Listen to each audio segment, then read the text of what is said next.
Hi everybody, welcome back. I'm doing a video today on some fried chicken. I'm doing some fried chicken tenders. It's going to be finished off with brushing honey and peppermint across the top of it. It's going to look really nice. And first thing we want to do is make sure we marinate the chicken. I use a buttermilk, and I use garlic, some shallots, some onion. I kind of already have the mixture in here, ready to go. And what I'm going to do is I'm going to put some sea salt and pepper on the chicken and leave it in this marinade. Now, you can't really do it incorrectly. You just make sure to have enough buttermilk to cover the top and a bunch of onions, garlic, and shallots to give it a rich, nice flavor, and you'll be vampire free.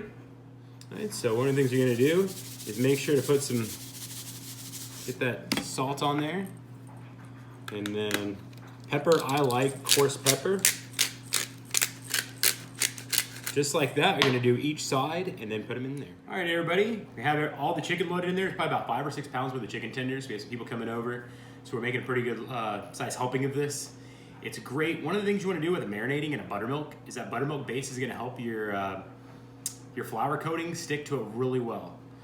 So what we also want is a nice, rich flavor. That's why I'm probably gonna leave it in the fridge for probably about 3 or 4 hours. And it's gonna let all that flavor soak into it. The last thing you want is to have a chicken tender that has a really delicious outside crust but is boring on the inside. So one of the things we're trying to do is make a chicken tender that doesn't need ketchup. All right, so what we're gonna do is I've started the process of starting to bread the chicken. We wanna take it out of the milk wash we have, the buttermilk with the onion and the shallots. And I wanna take it out and put in a flour mixture. Now my flour mixture, I started out with a Kentucky kernel. This is a good thing to start out with if you are unfamiliar with or uncomfortable with seasoning your own flour. And then I kind of doctor it a little bit.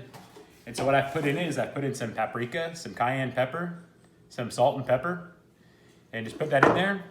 I'm just gonna mix it up real good. So then I'm gonna take one of my pieces of chicken and I'm gonna set it in here. I'm gonna cover it all with flour and press. Turn it over, cover it with flour again, and press. I don't want to press too hard, but a nice push. Pull it out. It's got batter on it. So now what we're gonna do is dip it back in the milk wash again. Bring it back out, let some of that drip off. Put it back in and repeat the same process. We're gonna double bread these. And so then after they're double breaded, we're going to sit them out. And they're gonna sit for just a few minutes and let some of that moisture absorb so we have nice crispy tenders. Now, we want to check our temperature and make sure what our oil temperature is. We want it around 340.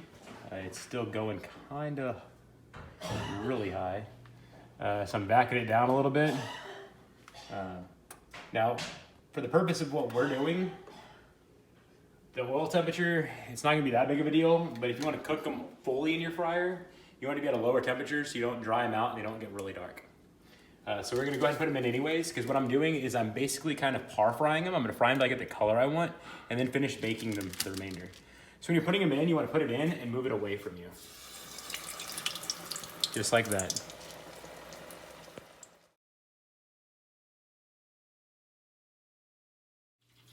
All right, and now we have a honey pepper mixture.